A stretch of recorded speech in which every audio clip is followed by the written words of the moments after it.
Bonjour et bienvenue à Passion pour Dieu. Nous sommes en train de parler de révolution mentale comme vous le savez. Suivez-nous dans quelques instants.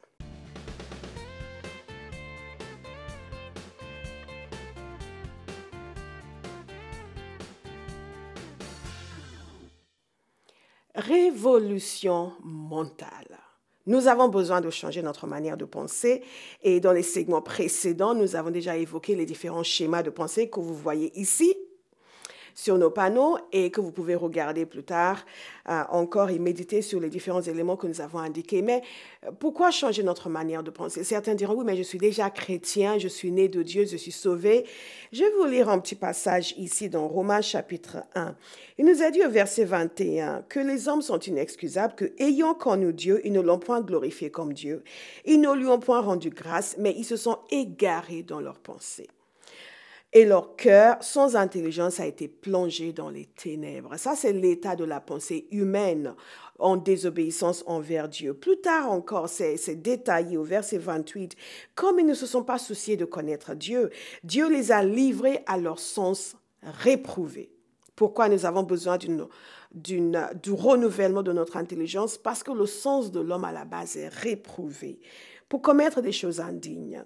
Étant remplis de toute espèce d'injustice, de méchanceté, de cupidité, ça vous dit quelque chose? De malice, plein d'envie, de meurtre, de querelles, de ruse, de malignité, rapporteurs, médisants, impies, arrogants, hautains, fanfarons, certains se reconnaissent, ingénieux eux mal, rebelles à leurs parents, dépourvus d'intelligence, de loyauté, d'affection naturelle, de miséricorde. C'est un tableau sombre, c'est un tableau terrible qui montre l'état de l'homme sans Dieu et l'état de la pensée de l'homme, les choses qui l'occupent. Cela vient de l'intérieur, c'est le sens réprouvé. Et vous allez me dire, oui, mais maintenant je suis né de Dieu. Eh bien, écoutez bien, dans Éphésiens chapitre 4, au verset 17, nous avons une mise en garde. Nous avons un appel au changement. Et c'est justement le changement qui nous amène à faire cette étude, ce désir de changement. On appelle au changement. Il nous a dit ceci. Voici donc ce que je dis et que je déclare dans le Seigneur. Vous ne devez plus marcher comme les païens qui marchent selon la vanité de leurs pensées. Vous voyez, ce que nous faisons est le résultat de ce qui est à l'intérieur de nous, de ce que nous pensons, de notre manière de penser, de nos schémas de pensée. Et ils ont, au verset 18, l'intelligence obscurcie. Vous vous souvenez de ce que nous avons lu dans Romains chapitre 1? Ils sont étrangers à la vie de Dieu. Ensuite, ils continuent en disant, vous voyez cette intelligence obscurcie, en expliquant que c'est à cause de cette intelligence obscurcie, à cause de la vanité de leurs pensées, ce que nous avons vu précédemment aussi dans le sens réprouvé, à cause de cela, à cause de l'état de leur âme, de leur pensée, de leur intelligence, ils se sont livrés à toute espèce d'impureté. En d'autres termes, pour changer mon comportement, je dois changer ma manière de fonctionner à l'intérieur. Je dois changer les schémas qui sont à l'intérieur de moi. Et beaucoup de personnes pensent qu'être chrétien, c'est commencer à faire attention à certaines choses simplement et ordonner ma conduite extérieure. Dieu regarde ce qui est à l'intérieur. Et c'est pour cela que beaucoup de gens ne continuent pas dans leur marche avec Dieu parce qu'ils ordonnent un petit peu leur conduite extérieure, mais les désirs intérieurs prennent le dessus. Ou bien, même quand ça ne prend pas totalement le dessus, ils essaient de gérer leur comportement alors qu'à l'intérieur, rien n'a changé. Et ils ont l'impression qu'être chrétien, c'est quelque chose de difficile, c'est quelque chose de dur. Et ils ne sont pas heureux dans leur vie parce qu'il y a un déchirement entre le comportement qu'ils ont à l'extérieur et les désirs et les pensées qui sont à l'intérieur. Dieu veut changer les pensées et les désirs à l'intérieur. Et il nous a dit, ce n'est pas ainsi que vous avez été instruits. Vous avez été instruits à être renouvelés dans l'esprit de votre intelligence. Au verset 23, et c'est tout le sens de cette longue série Révolution mentale, ce renouvellement dans l'esprit de notre intelligence, ce changement radical de manière de fonctionner, de manière de penser, c'est ce que nous avons dans la continuité de ce passage dans Romains. Il a commencé en expliquant de façon magistrale l'état de l'homme sans Dieu, ensuite expliqué la réponse de Dieu. Je vous encourage à lire l'épître aux Romains. La réponse de Dieu à cette situation, la manière dont Dieu ou à réconcilier l'homme avec lui-même. Et à partir du chapitre 12, il commence maintenant à dire, maintenant voilà comment vous devez vivre. Il y a un état de l'homme, il y a l'action de Dieu en faveur de l'homme, il y a maintenant la réponse de l'homme qui reçoit cette action de Dieu et comment il doit vivre sa vie désormais. Et c'est pour cela que nous voyons dans Romains chapitre 12, verset 1, le fait que nous sommes exhortés à offrir nos corps comme un sacrifice vivant. Tout notre être, en réalité, toute notre vie doit être présentée à Dieu. Venir à Dieu, être né de nouveau, n'est pas simplement recevoir une assurance incendie, je ne vais pas brûler en enfer, mais pour le reste, je fais comme je veux, je vis comme je veux, parce que je suis sous la grâce. Donc, qu'importe, tous mes péchés sont payés du début jusqu'à la fin, qu'importe ce que je fais. Vous savez, si vous avez ce genre de raisonnement, je doute de l'amour que vous avez pour le Seigneur, du respect que vous avez pour Dieu et de la reconnaissance que vous avez pour ce qu'il a fait pour vous. Parce que lorsqu'on a une vraie reconnaissance envers le Seigneur, une vraie conscience de là d'où il nous a sortis, on n'a qu'une seule chose en tête, c'est de lui faire plaisir, c'est de faire sa volonté, c'est de l'honorer, c'est de l'aimer, c'est de le respecter, c'est d'accepter d'être changé, d'être transformé afin que nos vies puissent être un chant de louange à sa gloire. Et c'est cette invitation qui nous est lancée, c'est cette invitation que nous avons reçue et c'est pour cela que nous sommes en train de voir comment nous devons changer notre manière de penser. Et au verset 2, justement, soyez transformés. Dans la version du Semeur, il nous a dit clairement de ne pas nous laisser modeler par le monde actuel, mais de nous laisser transformer par le renouvellement de notre pensée afin de discerner la volonté de Dieu, ce qui est bon, ce qui lui plaît, ce qui est parfait. Vous savez, votre vie est vraiment une vie merveilleuse lorsque vous savez ce qui fait plaisir à Dieu, lorsque vous aimez ce qui fait plaisir à Dieu, lorsque vous savez ce qui est bon aux yeux de Dieu et que vous aimez ce qui est bon aux yeux de Dieu, lorsque vous savez ce qui pour Dieu est parfait et que vous allez vers ce qui pour Dieu est parfait, non pas quand vous essayez à chaque fois d'essayer de faufiler entre les lignes où est-ce qu'il y a une petite possibilité de pécher, ne pas se faire taper dessus. Ça, ce n'est pas une vie digne d'un enfant de Dieu.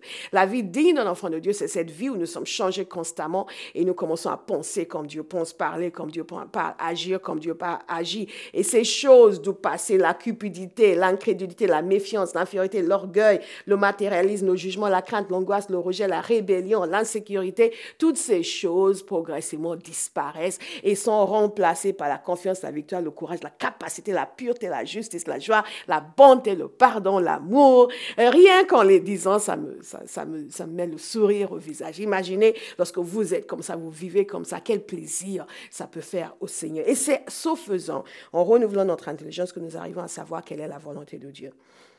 Dans 2 Corinthiens chapitre 10, l'apôtre Paul nous donne une sorte de mode d'emploi. Je dis mode d'emploi, il n'a pas dit voici le mode d'emploi, mais il est notre exemple. Et nous voyons une situation dans cette église de Corinthe où l'apôtre Paul est attaqué. Il est attaqué par des gens qu'il appelle des faux apôtres qui sont arrivés après son départ et ont commencé à mettre un petit peu la zizanie dans l'église.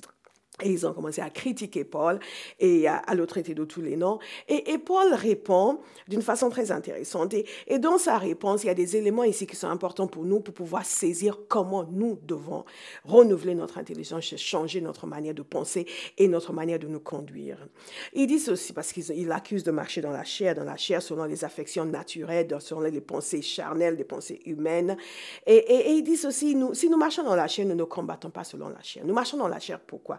2 Corinthiens 10, 3 à 6 pour les gens qui veulent noter la référence. Nous marchons dans la chair. Pourquoi? Parce que nous sommes des êtres humains, nous sommes sur la terre, nous sommes physiquement dans un corps physique, donc nous sommes sur terre. Mais la parole de Dieu nous montre clairement que nous sommes dans le monde, mais nous ne sommes pas du monde. Nous fonctionnons selon d'autres règles, d'autres principes. Nous vivons au rythme d'une musique différente.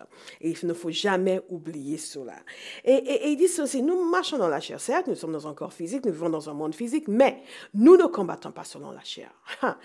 Notre fonctionnement est autre. C'est moi qui ajoute cela, vous n'allez pas le trouver dans votre Bible.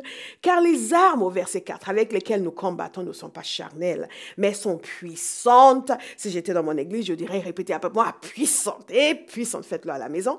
Elles sont puissantes par la vertu de Dieu pour renverser des forteresses extraordinaires. Nous renversons les raisonnements et toute hauteur qui s'élève contre la connaissance de Dieu. Et nous amenons toute pensée captive à l'obéissance de Christ. Waouh! Nous renversons des forteresses. Et on peut commencer à dire, ah ouais, comment est-ce qu'il fait des forteresses? Et en réalité, nous allons vite comprendre que les forteresses dont il est question ici ne sont pas des murailles d'une ville fortifiée et que Paul décide d'assiéger cette ville. Non, pas du tout. Ce sont des forteresses qui sont à l'intérieur de l'être humain. Voilà ce que moi je fais. Nous renversons les forteresses. Ces forteresses sont donc expliquées plus tard.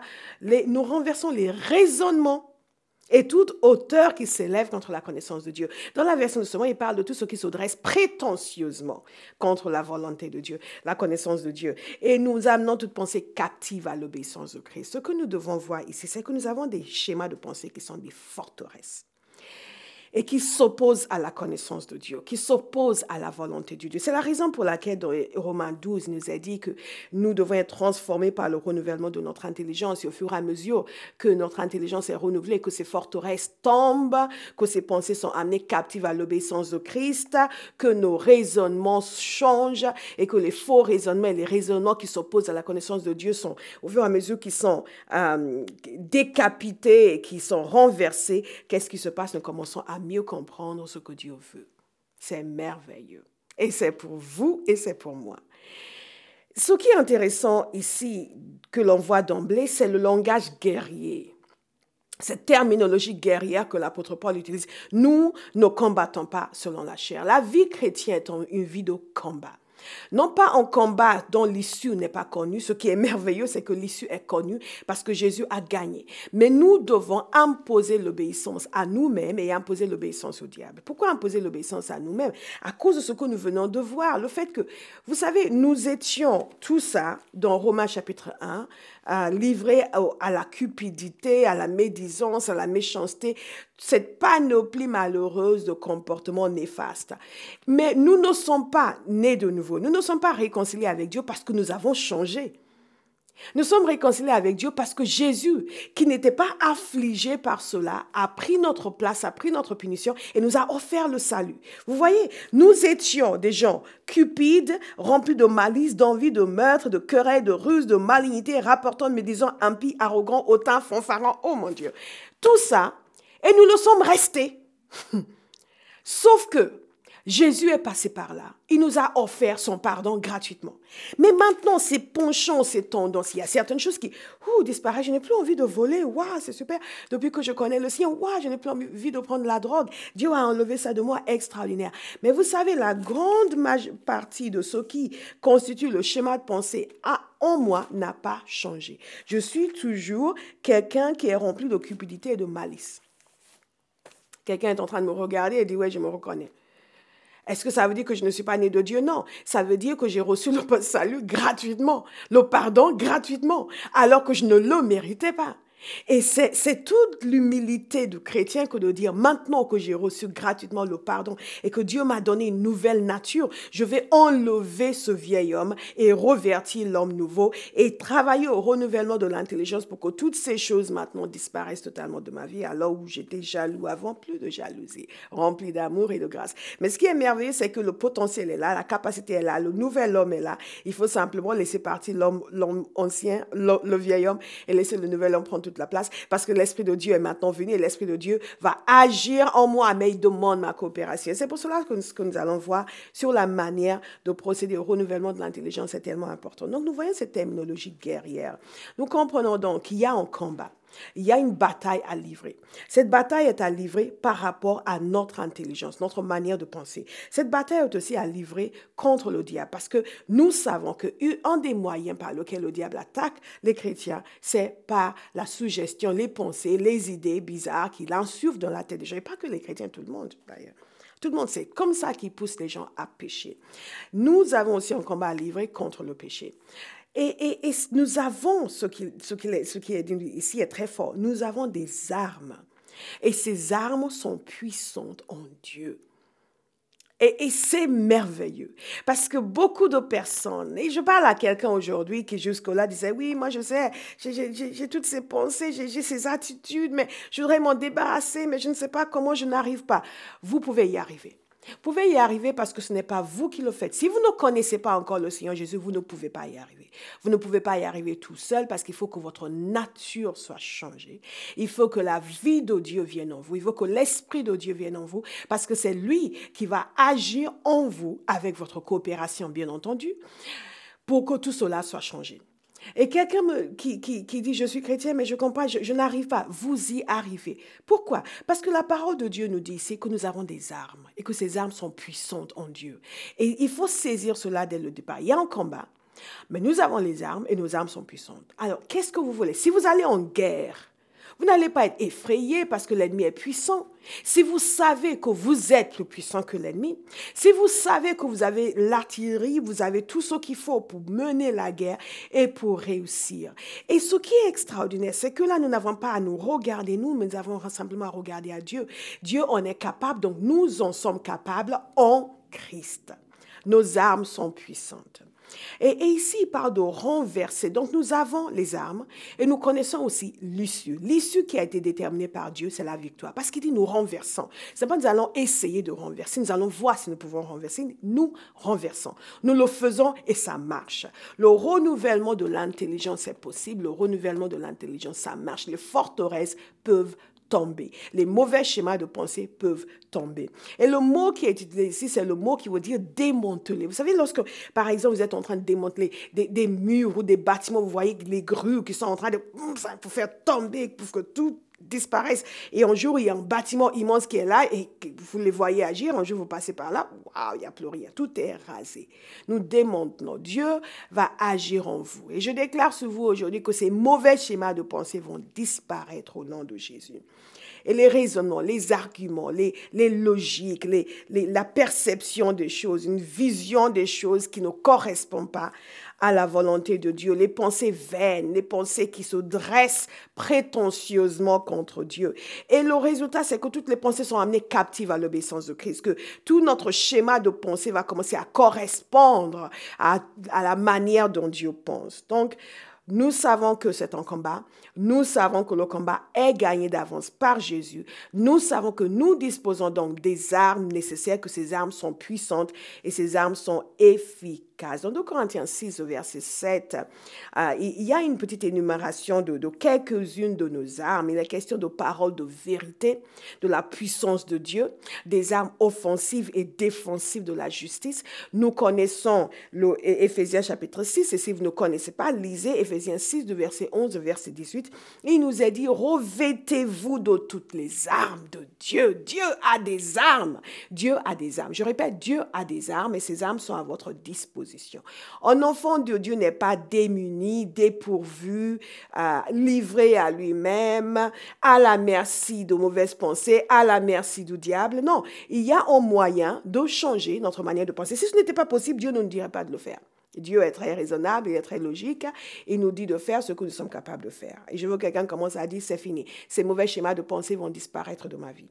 Ce sont les armes que nous avons. Revêtez-vous de toutes les armes de Dieu afin de pouvoir tenir ferme contre les ruses du diable. Voyez les ruses. Comment fonctionnent les ruses? C'est du domaine de l'intelligence, c'est du domaine de la pensée, c'est du domaine de ce qui est introduit en nous comme façon de voir, façon de faire. Et c'est à nous de dire stop. Je vais tenir ferme contre. Et pour cela, je revêts les armes de Dieu. Au verset 12, il nous dit ceci. Quand nous n'avons pas à lutter contre la chair et le sang, mais contre les dominations, contre les autorités, etc., etc. Terminez le verset vous-même, ces versets vous-même. Et quand vous continuez dans ce passage, vous allez découvrir certaines des armes qui sont évoquées ici, dont la vérité, la justice, l'évangile de paix, la foi, le salut, la parole de Dieu, les prières et les supplications. Alors, je pouvais très bien vous dire comment renouveler votre intelligence. Lisez davantage la parole de Dieu. Vous allez me dire, oui, mais je lis la parole de Dieu. Donc, je vais faire plus que ça. Nous allons essayer de décortiquer un petit peu plus, de donner quelques pistes qui vous permettront de faire des choses de façon très concrète. Parce qu'il y a une application pratique de ces choses. Ce sont les armes que nous utilisons. C'est de cette manière-là que nous renouvelons notre intelligence. Mais il y a une application pratique. Et la première chose que je vous dirais dans cette application pratique, c'est que la base de tout ça et l'outil majeur dans tout ça, c'est la parole de Dieu. C'est la parole de Dieu qui nous permet de savoir comment Dieu pense. C'est la parole de Dieu qui nous permet de savoir ce qui est bon aux yeux de Dieu. Souvent, nous avons des gens qui se convertissent et qui résistent au changement, qui disent, oui, mais moi, je suis comme ça, moi, je suis comme ça, moi, je suis comme ça. Et ce que nous leur disons souvent, c'est, il faut lire la parole de Dieu pour voir comment Dieu est. Et quand on voit comment Dieu est, on comprend que le chrétien est censé ressembler à Jésus, devenir un imitateur de Jésus. Et ça nous permet de remettre nos idées en place. La parole de Dieu est la base, la volonté de se soumettre à la parole de Dieu.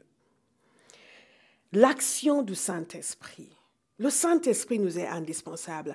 De toute façon, quel que soit ce que vous voulez dans votre vie chrétienne, mettez toujours en avant l'action du Saint-Esprit. Parce que nous ne pouvons rien sans lui. Même Jésus avait besoin de lui. Combien même vous avez besoin de lui. L'action du Saint-Esprit, la puissance de Dieu. Parce que ces choses sont des choses surnaturelles. C'est une action surnaturelle que nous venons exercer. Cette action va se faire avec l'implication du Saint-Esprit, avec l'utilisation de la parole de Dieu. Alors, quel est le premier point que je vous donnerai? Je vais donner plusieurs points. Et nous allons continuer dans le segment suivant avec ces points. Quel est le premier point que je vais vous donner? Le premier point, c'est de reconnaître. Notez R pour reconnaître. Reconnaître quoi? Reconnaître d'abord que c'est un combat. Reconnaître aussi qu'il y a des ennemis. Et ces ennemis se trouvent dans vos propres pensées.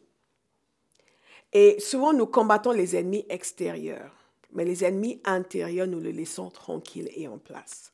Lorsque, par exemple, quelqu'un a un problème de convoitise et qu'on lui dise il faut régler ce problème de convoitise, il dit oui, mais ce n'est pas de ma faute, c'est parce que ceci, c'est parce que cela. Vous n'avez pas besoin de vous justifier.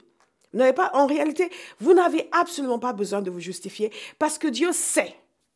Et la chose jusqu'à quand c'est ce que Dieu sait. Ce n'est pas ce qu'un tel pense et un tel pense. Et même là, j'hésite parce que souvent quand les gens disent Dieu sait, ils ne prennent vraiment pas conscience de ce que ça veut dire que Dieu sait. Ils pensent que ça veut dire que Dieu comprend que c'est difficile pour moi. Non, Dieu sait. Et puisque Dieu sait, nous devons demander pour savoir ce que Dieu sait. Et commencer en reconnaissant. Il faut reconnaître qu'il y a un combat. Il faut reconnaître qu'il y a des ennemis dans vos pensées que vous devez déboulonner. Ça, c'est le point de départ. Si vous ne le reconnaissez pas, rien n'est possible. Si vous continuez à donner des prétextes, des excuses pour dire oui, mais en fait, ce n'est pas de ma faute si je suis cupide, c'est parce que il s'est passé ça quand j'étais enfant, quelle que soit la raison. Nous avons vu l'origine des schémas de pensée. Et parfois, il y a des schémas de pensée qui viennent parce que les gens ont prononcé des paroles négatives sur nous toute notre vie. Donc, finissons avec, nous avons ces schémas de pensée d'insécurité, d'infériorité, et nous sommes facilement offensés, nous réagissons, nous sommes toujours sur le qui-vive. La moindre chose, nous nous sentons démunis, nous nous sentons diminués, et nous avons une hostilité envers les gens ou la méfiance. Et il y a des gens qui sont méfiants. On leur dit, quoi? Pourquoi tu me dis bonjour? Parce que, tu veux c'est parce que je t'ai... Et vous dites, wow, chill. Donc, il faut reconnaître, je reconnais, ça c'est la première chose. La deuxième chose, c'est lorsqu'il nous parle des armes de la justice et la justice comme étant une arme, la justice dans le sens du fait que Dieu nous a déclarés justes. Et c'est important d'avoir cela aussi comme point de départ. C'est le point 2.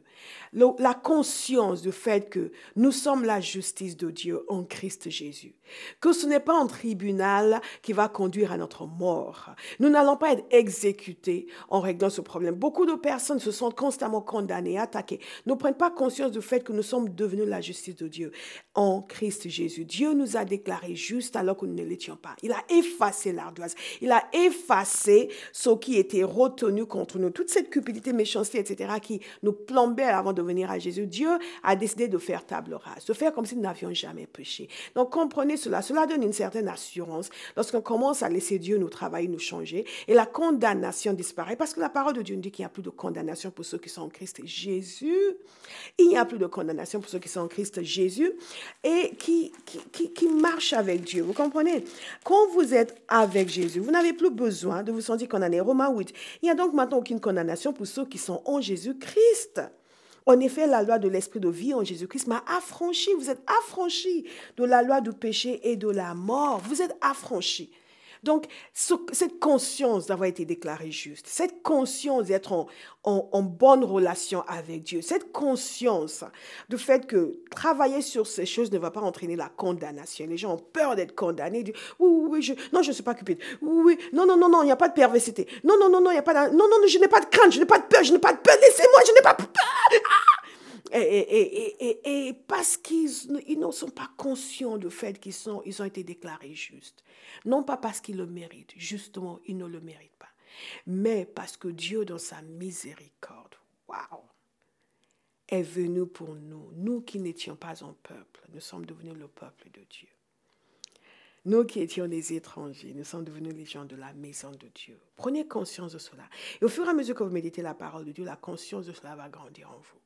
Et cela donne une certaine assurance et la volonté de dire, Seigneur, change-moi. Seigneur, je veux être transformé. Je veux complètement renouveler mon intelligence. Je veux être déprogrammé. Toutes ces choses perverses, méchantes et vilaines qui ont été programmées en moi, je veux en être débarrassé. La troisième chose, et je vais m'arrêter avec ça, nous allons continuer dans le segment suivant. La troisième chose, c'est la foi.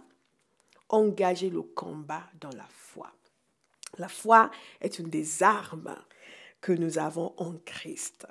Et nous savons que la foi est quelque chose qui fait plaisir à Dieu parce que quand nous engageons le combat, nous devons avoir l'assurance que nous allons triompher. Nous voyons dans ce passage le fait qu'il n'y a pas de possibilité d'échec évoquée. Nous renversons. Nous renversons. Vous allez renverser les forteresses. Et au fur et à mesure que vous méditez la parole de Dieu, vous prenez conscience du fait que Dieu est à vos côtés. Et Dieu est pour vous, il n'est pas contre vous. Il faut engager cette bataille. Je reconnais qu'il y a des choses à faire. Je reconnais qu'il y a des ennemis qu'il faut déboulonner.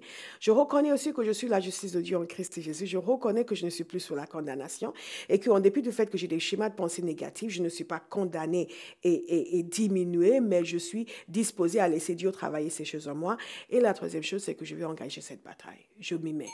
Je ne vais pas rester en arrière. Je vais engager cette bataille et j'ai la conviction que je vais en sortir vainqueur. J'ai la conviction que mes schémas de pensée vont changer. J'ai la conviction que la cupidité va disparaître. J'ai la conviction que l'infériorité va disparaître. Non pas parce que je suis quelqu'un d'extraordinaire, mais parce que celui qui est extraordinaire m'a réconcilié avec Dieu et en le faisant m'a demandé de renouveler mon intelligence.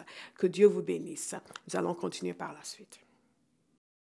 Bonjour, je m'appelle Béatrice, je suis conductrice de louange à la compagnie Théophile et également partenaire. Alors qu'est-ce qu'un partenaire? Un partenaire, c'est quelqu'un qui désire réellement s'impliquer dans un ministère. Et vous aussi, vous souhaitez peut-être vous impliquer dans le ministère de la compagnie Théophile. Vous pouvez être partenaire de prière en vous engageant à prier régulièrement pour Pasteur Bola et toute son équipe.